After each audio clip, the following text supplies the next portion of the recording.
ഈ വരാൻ പോകുന്ന തെരഞ്ഞെടുപ്പിൽ UDF വോട്ട് ചെയ്യുന്നത് UDF അനുഭാവികൾ മാത്രമല്ല, യഥാർത്ഥ കമ്മ്യൂണിസ്റ്റുകാർ വോട്ട് ചെയ്യും. കാരണം ഈ ഏകാധിപത്യ ഭരണം അവർക്ക് മടുത്തിരിക്കുന്നു. പാർട്ടി തകർച്ചയിലേക്ക് എത്തുന്നു. ബംഗാൾ ആവർത്തിക്കുമെന്ന് അവർ ഭയപ്പെടുന്നു. അതുകൊണ്ട് തന്നെ വൻപിച്ച ഭൂരിപക്ഷത്തോടെ UDF അധികാരത്തിൽ വരുന്ന അവസ്ഥയാണ് നിലവിലുള്ളത്. കോൺഗ്രസ് മുക്ത ഭാരതം എന്നാണ് മോഡി ആഗ്രഹിക്കുന്നത്. അപ്പോൾ ഇവിടെ ഏതായാലും CPM ഭരിച്ചാലും BJPക്കൊന്നും വരാൻ പോകുന്നില്ല. കോൺഗ്രസ് വരരുത്. അതിനു വേണ്ടിയിട്ടുള്ള പാലമായിട്ടാണ് ഇവിടെ പ്രവർത്തനം നടക്കുന്നത്. 100 സീറ്റുകൾ നേടുമെന്നാണ് ഞങ്ങളുടെ വിശ്വാസം. ജനങ്ങൾ ഒരു രാഷ്ട്രീയ മാറ്റം ആഗ്രഹിക്കുന്നു, ഒരു ഭരണമാറ്റം ആഗ്രഹിക്കുന്നു. അത് സഫലമാകും എന്ന വിശ്വാസം.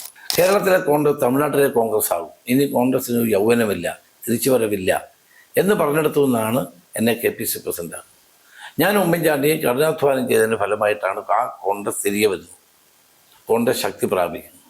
അവസാനം ലീഡർക്കും മുരളീധരൻ അടക്കമുള്ളവർക്ക് കോൺഗ്രസിൽ തിരിച്ചു വരേണ്ട അവസ്ഥ വരെ ഉണ്ടായത് അന്നത്തെ കഠിനാധ്വാനത്തിൻ്റെ ഫലമായിട്ടാണ്.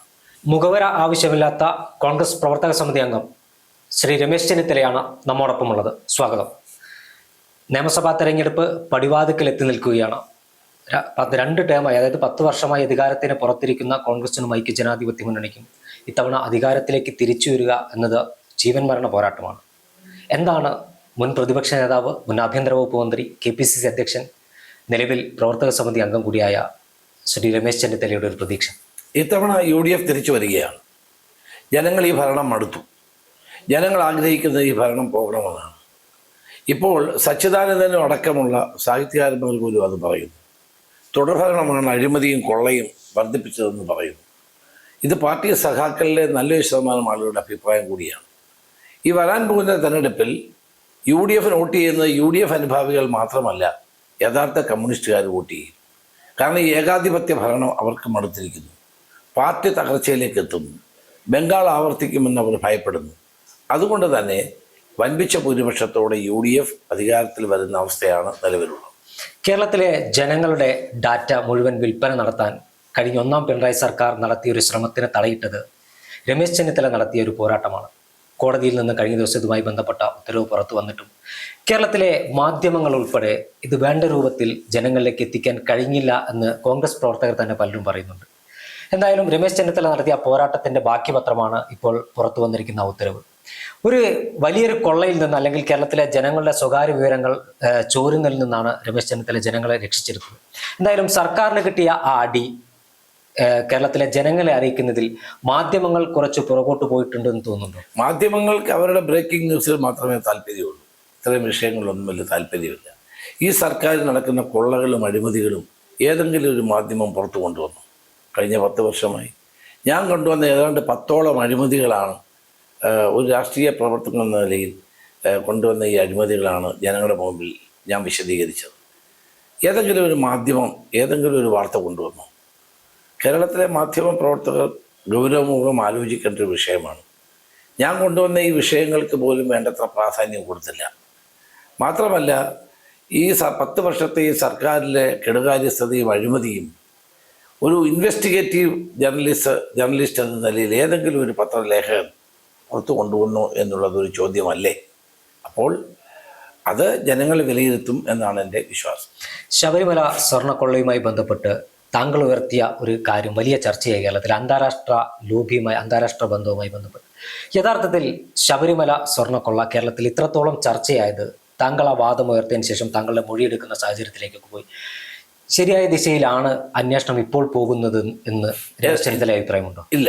കാരണം ഞാനത് എന്നോടൊരു വിദേശ മലയാളി വന്ന് പറഞ്ഞ കാര്യമാണ്. ഒരു ഉത്തമ പൗരൻ എന്ന നിലയിൽ എൻ്റെ ഉത്തരവാദിത്വം നിർവഹിക്കാൻ വേണ്ടി ഞാൻ SITക്ക് കത്തയച്ചത്. അവരെന്നെ വിളിച്ചു, ഞാൻ ആ കാര്യം പറഞ്ഞു. പിന്നെ ഇനി ബാക്കിയുള്ളത് അവരുടെ ചുമതലയാണ്. അയാളെ വിളിക്കുക, അന്വേഷിക്കുക, അതിൻ്റെ വിവരങ്ങൾ ശേഖരിക്കാനൊക്കെ ഉള്ളത് അവരുടെ കാര്യമാണ്. അതവർ ചെയ്തിട്ടുണ്ടോ എന്ന് എനിക്കറിയില്ല. അയാളെ വിളിപ്പിച്ചു എന്ന് ഞാൻ അറിഞ്ഞു. അതല്ലാതെ അതിൻ്റെ മറ്റു കാര്യങ്ങളിലേക്ക് ഞാൻ കടന്നിട്ടില്ല. അതെൻ്റെ ജോലിയുമല്ല. എനിക്ക് കിട്ടിയൊരു വിവരം അത് ഞാൻ പാസ് ഓൺ ചെയ്യാൻ തയ്യാറായത് ഇതിൻ്റെ യഥാർത്ഥ വസ്തുത, യഥാർത്ഥ കള്ളന്മാർ പിടിയിലാകണം എന്ന് കണ്ടുകൊണ്ടാണ്. ഇപ്പോൾ സംഭവിക്കുന്നത് എന്താണ്? SIT ഏറ്റവും പ്രധാനപ്പെട്ട കാര്യം തൊണ്ടി മുതൽ കണ്ടെത്തിയില്ല എന്നുള്ളതാണ്. തൊണ്ടി മുതൽ കണ്ടെത്തണം. സാധാരണ അറസ്റ്റ് കഴിഞ്ഞാൽ തൊണ്ടി മുതൽ കണ്ടെത്തുക വേണ്ട. എവിടെ പോയി സ്വർണം? അതല്ലേ ഏറ്റവും പ്രധാനപ്പെട്ട കാര്യം. സ്വർണ്ണം മുതൽ കണ്ടെത്തുന്നില്ല. SITയുടെ പുറത്ത് മുഖ്യമന്ത്രിയുടെ ഓഫീസിൻ്റെ സമ്മർദ്ദം വർദ്ധിക്കുന്നു. SIT ശരിയായ ദിശയിൽ മുന്നോട്ട് പോകുന്നില്ല. എല്ലാവർക്കും ഇപ്പം ജാമ്യം കിട്ടുകയാണ്. സ്വാഭാവിക ജാമ്യമാണ്. 90 ദിവസത്തിനകം കുറ്റപത്രം കൊടുത്തില്ല എങ്കിൽ ജാമ്യം കൊടുക്കും. ഇവർക്കെല്ലാം ജാമ്യം കൊടുത്തവരെല്ലാം പുറത്ത് വന്നിരിക്കുകയാണ്. മാത്രവുമല്ല, ജാമ്യം കിട്ടാതിരിക്കാൻ കുറ്റപത്രം കൊടുക്കാതിരിക്കാൻ അവർ പറഞ്ഞ 2 കാരണമാണ്. ഒന്ന്, പ്രോസിക്യൂഷൻ സാക്ഷ്യം കിട്ടിയില്ല. 2, കെമിക്കൽ ലബോറട്ടറിയിൽ നിന്നുള്ള റിപ്പോർട്ട് കിട്ടിയില്ല. ഇത് രണ്ടും ആഭ്യന്തര വകുപ്പിൻ്റെ കീഴിൽ ആഭ്യന്തര വകുപ്പിൻ്റെ ചുമതലയിൽപ്പെട്ടതാണ്. അപ്പോൾ ആഭ്യന്തര വകുപ്പ് നൽകാതിരുന്നപ്പോൾ ജാമ്യം കിട്ടി. അപ്പോൾ ആഭ്യന്തര വകുപ്പിന് നേതൃത്വം കൊടുക്കുന്ന മുഖ്യമന്ത്രി അറിയാതെ ഇത് സംഭവിക്കുമോ? അപ്പോൾ മുഖ്യമന്ത്രി എന്താണ് ആഗ്രഹിക്കുന്നത്? എല്ലാ പ്രതികൾക്കും ജാമ്യം കിട്ടണം. സുപ്രീം കോടതി വരെ പോയിട്ട് അവർക്ക് ജാമ്യം കിട്ടിയില്ല. അപ്പോൾ സ്വാഭാവിക ജാമ്യം കിട്ടാൻ കൂട്ടുനിന്നത് ഈ ഗവൺമെൻറ്റാണ്, ആഭ്യന്തരമന്ത്രിയാണ്, മുഖ്യമന്ത്രിയാണ്. അതാണ് സത്യം. ഇപ്പോൾ ശബരിമല സ്വർണ്ണക്കൊള്ളയുമായി ബന്ധപ്പെട്ട് കോൺഗ്രസ് ഉൾപ്പെടെയുള്ള പ്രതിപക്ഷ രാഷ്ട്രീയ പാർട്ടികൾ വലിയ തരത്തിലുള്ള പ്രക്ഷോഭങ്ങളുമായി മുന്നോട്ട് പോകുമ്പോൾ, മറുഭാഗത്ത് നമുക്കറിയാം കേരളത്തിൽ ഹൈന്ദവ ഏകീകരണം വേണം, അല്ലെങ്കിൽ ഹൈന്ദവ വോട്ടുകൾ തങ്ങൾക്ക് അനുകൂലമാക്കി മാറ്റണമെന്ന് പറയുന്ന BJP ഈ ശബരിമല സ്വർണ്ണക്കൊള്ളയുമായി ബന്ധപ്പെട്ട് കാര്യമായ ഒരു സമരത്തിനോ അല്ലെങ്കിൽ ഒരു പ്രസ്താവന പോലും BJP ഇതിനകത്ത് കള്ളക്കളി കളിക്കുക. BJP CPM തമ്മിലുള്ള അന്തർധാരയാണ് ഇതിന് കാരണം. അതുകൊണ്ട് അവർ ഈ ശബരിമല ഇഷ്യൂ വേണ്ട രീതിയിൽ എടുക്കാനോ സമരം ചെയ്യാനോ അവർ തയ്യാറായില്ല. അതാണ് സത്യം. ഈ അന്തർധാര നിയമസഭാ തെരഞ്ഞെടുപ്പിൽ ഉണ്ടാകുമെന്നൊരു ഭയം താങ്കൾക്കുണ്ട്? കഴിഞ്ഞ തവണയും ഉണ്ടായി, ഇത്തവണയും ഉണ്ടാകാനുള്ള സാധ്യതയുണ്ട്. പക്ഷേ ജനങ്ങളൊക്കെ അതിനതീതമായിട്ട് തന്നെ ഈ ഗവൺമെൻറ്റിനെ താഴെ ഇറക്കാൻ വേണ്ടി ഒറ്റക്കെട്ടായി പ്രവർത്തിക്കും. വീണ്ടും നമ്മൾ തദ്ദേശ സ്വയംഭരണ സ്ഥാപനങ്ങളിലേക്കുള്ള തെരഞ്ഞെടുപ്പുമായി ബന്ധപ്പെട്ട് പോകുമ്പോൾ രമേശ് ചെന്നിത്തലയ്ക്ക് ചുമതല ഉണ്ടായിരുന്നത് കോഴിക്കോട് കോർപ്പറേഷനിലാണ്. കോഴിക്കോടിൻ്റെ ഒരു പൊതു ചിത്രമെടുത്ത് പരിശോധിക്കുമ്പോൾ 2001 ശേഷം ഒരു നിയമസഭാ അംഗത്തെ കോൺഗ്രസിന് ജയിപ്പിക്കാൻ കഴിയാത്തൊരു ജില്ലയാണ് കോൺഗ്രസ്.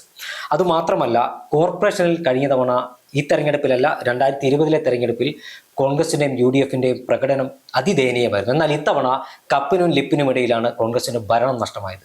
ആ കോഴിക്കോട്ട്, അല്ലെങ്കിൽ താങ്കൾക്ക് ചുമതലയുണ്ടായിരുന്ന കോഴിക്കോട് ജില്ലയിൽ ഇത്തവണ എന്താണ് കോൺഗ്രസിൻ്റെ ഒരു പ്രതീക്ഷ? കോഴിക്കോട് ജില്ലയിലെ നല്ല പെർഫോമൻസാണ് UDF നടത്തിയത്. ജില്ലാ പഞ്ചായത്ത് കിട്ടി, കോർപ്പറേഷന് 2-3 സീറ്റുകൾക്കാണ് നഷ്ടപ്പെട്ടത്. ആ 2-3 സീറ്റുകൾ തന്നെ ഞങ്ങൾ ചെറിയ വോട്ടുകൾക്കാണ് തോറ്റത്. UDF ഭരണം 50 വർഷത്തിന് ശേഷം ഉണ്ടാകുമെന്ന് പ്രതീക്ഷിച്ചതാണ്, പക്ഷെ അതുണ്ടായില്ല. എന്നാൽ പോലും ജനങ്ങളുടെ വികാരം UDFിനോടാണ് എന്ന് ജില്ലാ പഞ്ചായത്ത് ഇലക്ഷനിലെ റിസൾട്ട് തെളിയിച്ചു. അപ്പോൾ ഇപ്പോൾ ഞങ്ങൾക്ക് വലിയ പ്രതീക്ഷയുണ്ട്. നിയമസഭാ തെരഞ്ഞെടുപ്പിൽ UDFന് വലിയ മുന്നേറ്റം ഉണ്ടാക്കാൻ കഴിയുന്ന ഒരു ജില്ലയായിട്ടാണ് കോഴിക്കോടിനെ കാണുന്നത്. അതോടൊപ്പം തന്നെ ഈ കേന്ദ്ര സർക്കാരുമായി ബന്ധപ്പെട്ട് ഈ ഗ്രാമീണ തൊഴിലുറപ്പ് പദ്ധതിയുടെ പേര് മാറ്റിയത്, താങ്കൾ ഉൾപ്പെടെയുള്ളവരുടെ നേതൃത്വത്തിൽ തിരുവനന്തപുരത്ത് നടന്ന പ്രക്ഷോഭമുണ്ട്. ദേശീയ ഒരു നേതാവെന്നൊക്കെ രൂപത്തിൽ ഈ സംഘപരിവാറിൻ്റെ അജണ്ട നടപ്പാക്കുമ്പോൾ അതിനെതിരെ ഒരു അക്ഷരം മിണ്ടാത്തൊരു മുഖ്യമന്ത്രിയാണ് പിണറായി വിജയൻ എന്ന് കോൺഗ്രസ് നേതാക്കന്മാർ നിരന്തരം ആരോപണം ഉന്നയിക്കുകയാണ്. എന്തുകൊണ്ടാണ് സംഘപരിവാറിനെ മുഖ്യമന്ത്രി പിണറായി വിജയൻ ഇത്രത്തോളം ഭയക്കുന്നത് ഒന്നും അവർ തമ്മിൽ നല്ല അന്തർധാരയുണ്ട്. കോൺഗ്രസ് മുക്ത ഭാരതം എന്നാണ് മോഡി ആഗ്രഹിക്കുന്നത്. അപ്പോൾ ഇവിടെ ഏതായാലും CPM ഭരിച്ചാലും BJPക്കൊന്നും വരാൻ പോകുന്നില്ല, കോൺഗ്രസ് വരരുത്. അതിനു വേണ്ടിയിട്ടുള്ള പാലമായിട്ടാണ് ഇവിടെ പ്രവർത്തനം നടക്കുന്നത്. അപ്പോൾ BJPയും CPMും തമ്മിൽ നല്ല ധാരണയായതുകൊണ്ടാണ് അവർക്കെതിരെ ഒരു സമരം നടത്താനോ വിമർശിക്കാനോ അവരെ BJPയെ പ്രകോപിപ്പിക്കാനോ മുഖ്യമന്ത്രി തയ്യാറാണ്. CPIM സംസ്ഥാന സെക്രട്ടറി MV ഗോവിന്ദന്റെ നിരന്തരമായ പ്രസ്താവനകൾ താങ്കൾ ശ്രദ്ധിച്ചിട്ടുണ്ടാവും. കോൺഗ്രസിനെ ഒരു ന്യൂനപക്ഷ പാർട്ടിയാക്കി മാറ്റാൻ, ജമാഅത്തെ ഇസ്ലാമിയുടെ ഒരു സഖ്യകക്ഷിയാക്കി മാറ്റാനാണ് അദ്ദേഹം ശ്രമിക്കുന്നത്. അതായത് പച്ചയായ വർഗീയത പറഞ്ഞ് വീണ്ടും ഭരണത്തിലേക്ക് എത്തുക എന്ന ഗോവിന്ദൻ മാസ്റ്ററുടെ ലക്ഷ്യം കേരളത്തെ വർഗീയമായി ധ്രുവീകരിക്കുന്നതിന്. ഗോവിന്ദൻ മാസ്റ്റർ മാത്രമല്ലല്ലോ, മുഖ്യമന്ത്രിയും കേരളത്തിൽ വർഗീയ ധ്രുവീകരണത്തെ ശ്രമിക്കുകയാണ്. നിയമസഭ പഞ്ചായത്ത് തെരഞ്ഞെടുപ്പിൽ പാർലമെൻറ്റ് തെരഞ്ഞെടുപ്പിൽ അവർ പരാജയപ്പെട്ടത് ന്യൂനപക്ഷ വർഗീയതയെ താലോലിച്ചതുകൊണ്ടാണെന്നുള്ള തെറ്റിദ്ധാരണ അവർക്കുണ്ട്. ശരിയായ ധാരണയാകാം. അതുകൊണ്ട് എന്ത് ചെയ്യുന്നു, അവർ ന്യൂനപക്ഷങ്ങളെ തള്ളിക്കഴിഞ്ഞ് ഭൂരിപക്ഷത്തിന് വോട്ട് പിടിക്കാനുള്ള ശ്രമമാണ്. അതിനാണ് ഇതൊക്കെ പറഞ്ഞുകൊണ്ടിരിക്കുന്നത്. കേരളത്തെ ഡിവൈഡ് ചെയ്യുന്നത് ഇവരാണ്. വർഗീയമായ ചരിത്രം ഉണ്ടാക്കുന്നത് ഇടതുപക്ഷമാണ്. അത് ജനങ്ങൾക്കിപ്പോൾ ബോധ്യപ്പെട്ടുകൊണ്ടിരിക്കുകയാണ്. ഞങ്ങൾ ന്യൂനപക്ഷത്തിൻ്റെ വർഗീയതയെയും ഭൂരിപക്ഷത്തിൻ്റെ വർഗീയതയെയും ഞങ്ങൾ എതിർക്കുന്നു. ഞങ്ങൾ മതേതര നിലപാടുമായിട്ടാണ് മുന്നോട്ട് പോകുന്നത്. ഇപ്പോൾ കാസർഗോഡ് നിന്നും UDF ഒരു യാത്ര ആരംഭിച്ചു കഴിഞ്ഞു. എല്ലാ നിയോജക മണ്ഡലങ്ങളിലെത്തുമ്പോഴും അഭൂതപൂർവമായ ജനക്കൂട്ടമാണ് യാത്രയെ സ്വീകരിക്കാനെത്തുന്നത്. മുമ്പെങ്ങും ഇല്ലാത്ത വിധത്തിൽ എന്ന ഒരു UDF അനുകൂലമായ ഒരു ട്രെൻഡ് കേരളത്തിൽ ഉണ്ട് എന്നാണ് രാഷ്ട്രീയ നിരീക്ഷകരും താങ്കൾ നേരത്തെ പറഞ്ഞ പോലെ സച്ചിദാനന്ദനെ പോലെ സാറാ ജോസഫിനെ പോലെയുള്ള ഇടത് അനുഭാവികളായ സാംസ്കാരിക നായകന്മാരൊക്കെ പറയുന്നത്. ആ ട്രെൻഡ് ഇത്തവണ മുതലെടുക്കുകയാണെങ്കിൽ 100+ സീറ്റിൽ നേടി കോൺഗ്രസിന് അധികാരത്തിൽ വരാൻ കഴിയില്ലേ? 100 സീറ്റുകൾ നേടുമെന്നാണ് ഞങ്ങളുടെ വിശ്വാസം. ജനങ്ങൾ ഒരു രാഷ്ട്രീയ മാറ്റം ആഗ്രഹിക്കുന്നു, ഒരു ഭരണമാറ്റം ആഗ്രഹിക്കുന്നു. അത് സഫലമാകും എന്ന വിശ്വാസമാണ്. ഒരു കുറച്ച് പഴയ കാലത്തേക്ക് പോവുകയാണെങ്കിൽ കേരളത്തിൽ ലീഡർ K കരുണാകരൻ്റെ നേതൃത്വത്തിൽ പാർട്ടി പിളർന്നു പോയതിനു ശേഷം കേരളത്തിലെ രാഷ്ട്രീയ നിരീക്ഷകന്മാർ പറഞ്ഞു കോൺഗ്രസിന് ഒരു തിരിച്ചുവരവില്ല. അന്ന് KPCC അധ്യക്ഷനായിരുന്ന രമേശ് ചെന്നിത്തല നടത്തിയ പോരാട്ടമാണ് പിന്നീട് കേരളത്തിലെ കോൺഗ്രസിന് ഒരു തിരിച്ചുവരവിൻ്റെ കാഹളം മുഴക്കുന്നതിന് കാരണമായതെന്ന് ഇപ്പോഴും രാഷ്ട്രീയ നിരീക്ഷകർ പറയാറുണ്ട്. എന്നാൽ ഇന്ന് കേരളത്തിൽ അന്നത്തെ പോലെയല്ല, ഗ്രൂപ്പിൻ്റെ ഒരു അതിപ്രസരമൊന്നും ഇന്ന് കേരളത്തിൽ ഇല്ല എന്നതൊരു യാഥാർത്ഥ്യമാണ്. ആ രമേശ് ചെന്നിത്തല എന്ന് പറയുന്ന വ്യക്തി അന്ന് നടത്തിയ പോരാട്ടത്തെക്കുറിച്ച് ഇന്നത്തെ ഒരു തലമുറയ്ക്ക്, അതായത് പുതിയ ജൻസി എന്ന് നമ്മൾ വിളിക്കുന്ന ആളുകൾക്ക് വേണ്ടി ഒന്ന് ഓർമ്മ പങ്കുവെക്കാൻ കഴിയും. അല്ല, അന്ന് K കരുണാകരനെ ഒരു വലിയ നേതാവ് പാർട്ടി വിട്ടുപോയ കാലമാണ്. അന്ന് കോൺഗ്രസ് തീർന്നു. ഇത് ഉമ്മൻ കോൺഗ്രസ് ആണെന്നാണ് DIC നേതാക്കന്മാർ വിശദീകരിച്ചത്. കേരളത്തിലെ കോൺഗ്രസ് തമിഴ്നാട്ടിലെ കോൺഗ്രസ് ആകും. ഇനി കോൺഗ്രസിന് യൗവനമില്ല, തിരിച്ചുവരവില്ല എന്ന് പറഞ്ഞെടുത്തു നിന്നാണ് എന്നെ KPCC പ്രസിഡൻ്റാണ്. ഞാൻ ഉമ്മൻചാണ്ടിയെ കഠിനാധ്വാനം ചെയ്തതിൻ്റെ ഫലമായിട്ടാണ് ആ കോൺഗ്രസ് തിരികെ വരുന്നത്. കോൺഗ്രസ് ശക്തി പ്രാപിക്കുന്നു. അവസാനം ലീഡർക്കും മുരളീധരൻ അടക്കമുള്ളവർക്ക് കോൺഗ്രസിൽ തിരിച്ചു വരേണ്ട അവസ്ഥ വരെ ഉണ്ടായത് അന്നത്തെ കഠിനാധ്വാനത്തിൻ്റെ ഫലമായിട്ടാണ്. ഇപ്പം നിന്ന് നോക്കുമ്പോൾ അതാർക്കും മനസ്സിലാവത്തില്ല. അന്ന് അത് വലിയ ഹെർക്കൂലിയൻ ടാസ്ക് ആയിരുന്നു. അതിൽ വിജയിക്കാൻ കഴിഞ്ഞത് പാർട്ടി പ്രവർത്തകരുടെ ആത്മാർത്ഥമായ പിന്തുണയും ഞങ്ങളുടെ കഠിനാധ്വാനവുമായിരുന്നു. അതുപോലെ KPCC പ്രസിഡന്റ് എന്ന നിലയിൽ 9 വർഷക്കാലം ഞാൻ പ്രവർത്തിച്ചു.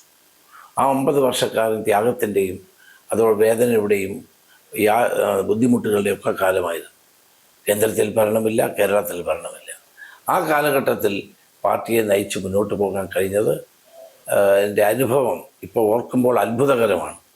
നമ്മൾ തന്നെ തിരിഞ്ഞു നോക്കുമ്പോൾ ഇതൊക്കെ എങ്ങനെ നമ്മളെ കൊണ്ട് കഴിഞ്ഞു എന്ന് നമുക്ക് തന്നെ വിശ്വസിക്കാൻ കഴിയാത്ത കാര്യമാണ്.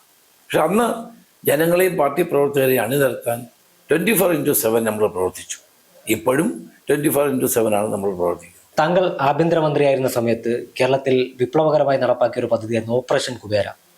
ഇന്ന് വീണ്ടും ഈ പല സ്വകാര്യ ധനകാര്യ സ്ഥാപനങ്ങളുടെ ഭീഷണി മൂലം പലരും ആത്മഹത്യ ചെയ്യുന്ന വാർത്ത, വീടുകളിൽ കയറി സ്ത്രീകളെ വരെ ആക്രമിക്കുന്ന കൊള്ളപ്പലിശക്കാരുടെ വാർത്തയൊക്കെ വരുമ്പോൾ ആ ഓപ്പറേഷൻ കുബേര നിർത്തിയത്, അല്ലെങ്കിൽ ഈ ബ്ലേഡ് ഇത്തരത്തിൽ ധനകാര്യ സ്ഥാപനങ്ങളെ നിയന്ത്രിക്കാൻ കഴിയാത്തത് സംസ്ഥാന സർക്കാരിൻ്റെ ഒരു പരാജയമായി വിലയിരുത്തുന്നു. തീർച്ചയായിട്ടും ഞാൻ ആഭ്യന്തരമന്ത്രിയായിരുന്ന കാലത്താണ് ഏറ്റവും ശക്തമായി കൊള്ളപ്പലിശക്കാർക്കെതിരെ നടപടിയെടുത്തത്. അന്ന് ജനങ്ങൾക്ക് എന്തൊരാശ്വാസമായിരുന്നു. ഇന്ന് ഞങ്ങൾ അധികാരത്തിന് പോയതിന് ശേഷം ഇപ്പോൾ അവരുടെ പറുദീസയാണ് കേരളം. കൊള്ളപ്പലിശക്കാരുടെ പറുദീസയാണ്. ആളുകളെ ബുദ്ധിമുട്ടിക്കുന്നു, ആത്മഹത്യയിലേക്ക് എത്തിക്കുന്നു. മീറ്റർ പലിശക്കാരും കൊള്ളപ്പലിശക്കാരും ഇവിടെ അരങ്ങ് തകർക്കുന്നു. ആരെങ്കിലും ചോദിക്കാനുണ്ടോ? ഏത് ഗവൺമെൻറ് അനക്കമുണ്ടോ? എന്തെങ്കിലും നടപടി എടുത്തോ? ഒറ്റ ചോദ്യം കൂടി, അതായത് ആലപ്പുഴ ജില്ല വലിയ പ്രതീക്ഷയോടുകൂടിയാണ് ലോക്സഭാ തെരഞ്ഞെടുപ്പിന് ശേഷവും തദ്ദേശ സ്വയംഭരണ സ്ഥാപനങ്ങളിലേക്കുള്ള തെരഞ്ഞെടുപ്പിന് ശേഷവും കോൺഗ്രസ് കാണുന്നത്. ആലപ്പുഴയിൽ എന്തായിരിക്കും ഇത്തവണ? ആലപ്പുഴയിൽ ഇത്തവണ കഴിഞ്ഞ 2 തെരഞ്ഞെടുപ്പിലും ഞാൻ മാത്രമാണ് ജയിച്ച UDF.